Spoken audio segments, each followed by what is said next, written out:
Jesús es el Hijo de Dios, según el testimonio bíblico y la enseñanza del cristianismo. Según el dogma católico de la Santísima Trinidad, es Dios hecho hombre, que se hizo presente en la tierra para salvar a la humanidad del pecado original. El conocimiento y los datos que existen sobre su vida y obra están contenidos en la Biblia, en el Nuevo Testamento.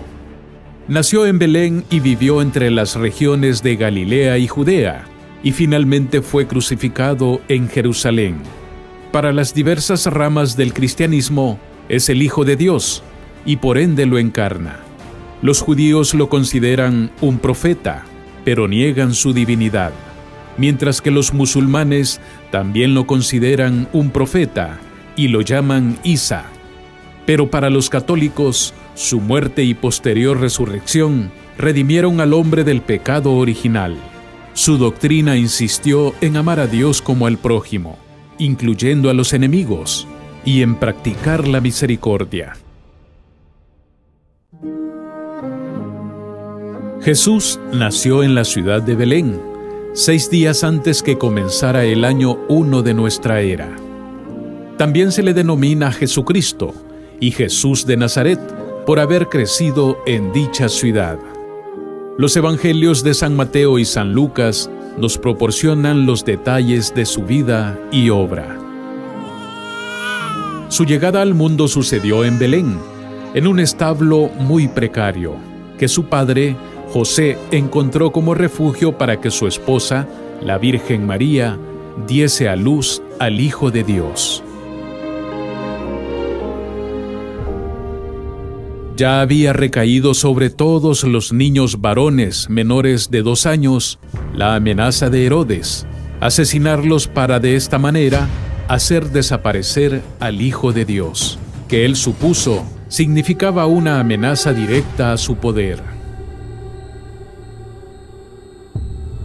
El nacimiento en Belén no fue casual, porque fue la cuna del rey David, y por tanto, resulta coherente que haya nacido en la misma ciudad de su descendiente, y en quien se encarnó dicha promesa que le hizo oportunamente al rey Samuel, que cuando su vida llegue a su fin, Dios colocaría en el trono a uno de sus descendientes y así afirmaría su reino.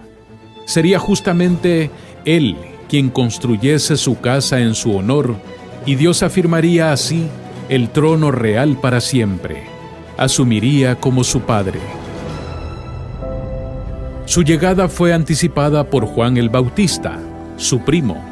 De acuerdo con lo que indica San Lucas en su Evangelio, fue quien bautizó a Jesús en el río Jordán y estableció este rito fundamental en la religión católica.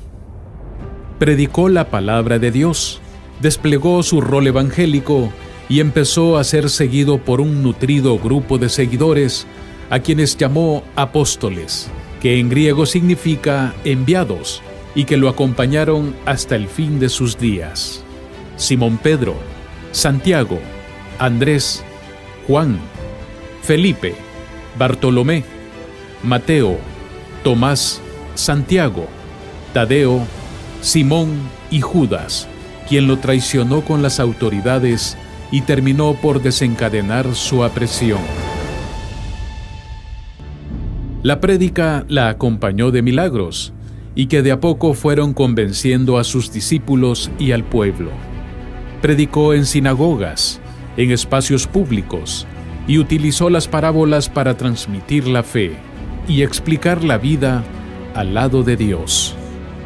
Si bien logró una enorme cantidad de seguidores que adhieron a su palabra, también adquirió enemigos que lo desconfiaron, especialmente con los grupos más relevantes del judaísmo, los fariseos, a quienes abiertamente se enfrentó y acusó de hipócritas y de no respetar los preceptos de la Torá, la justicia, la lealtad y la compasión. Convirtió el agua en vino, uno de los milagros más recordados y por el cual los descreídos terminaron de confirmar que realmente se trataba del Hijo de Dios en la tierra. Fue la conversión de agua en vino, en la celebración de una boda en Galilea. En el Evangelio según San Juan se manifiesta que ese fue el primer signo que dio Jesús en Galilea, a través del cual demostró su gloria, y los discípulos terminaron creyéndole y convenciéndose de que era realmente el Hijo de Dios. Pero este no fue el único milagro. También curó a infinidad de enfermos terminales.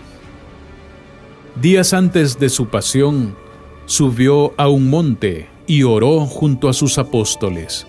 Y mientras tanto, su rostro se transfiguró y su ropa se tornó de color blanco, apareciendo con él Moisés y Elías.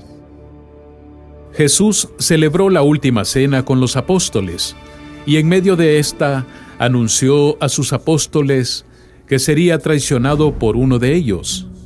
En dicha cena llevó a cabo el rito eucarístico de transformar el pan en su cuerpo y el vino en su sangre. A cambio de 30 piezas de plata, Judas lo traicionó y fue arrestado. Posteriormente fue juzgado por el tribunal conocido como Sanedrín, que lo consideró un falso Mesías. Terminó frente a frente con Poncio Pilato, quien animó a la muchedumbre a definir si lo salvaban a él o al delincuente Barrabás. Finalmente, y ante la presión de los sacerdotes, la gente optó por la muerte de Jesús. ¡Suelta a Barrabás! El Hijo de Dios murió crucificado. Poncio Pilato, una de las máximas autoridades de aquellos años, ordenó su asesinato, que fue muy cruel. Tras una larga procesión que implicó llevar dicha cruz en sus hombros hasta el lugar de su sacrificio, fue colgado en la cruz, sus manos y pies fueron clavadas en ella. Lo sometió a una cruel pasión. A los 3 días, resucitó de entre los muertos. Apareció ante los apóstoles y les encomendó diversas misiones. San Pablo a los Corintios y Gálatas les escribe: ha sido constituido por Dios Señor de vivos y muertos. El Señor vive, se dejó ver, se apareció. Los evangelistas y los apóstoles, como testigos de la sorprendente buena noticia, concorde únicamente confiesan en múltiples formas diversas la misma realidad. Ha sido suscitado por Dios de la muerte, se ha levantado de entre los muertos, ha sido elevado por Dios a la gloria. Luego que el Señor Jesús se apareció a sus discípulos, fue elevado al cielo. Este acontecimiento marca la transición entre la gloria de Cristo resucitado y la de Cristo exaltado a la derecha del Padre. Marca también la posibilidad de que la humanidad entre al reino de Dios, como tantas veces lo anunció Él mismo. De esta forma, la ascensión del Señor se integra en el misterio de la encarnación, que es su momento conclusivo.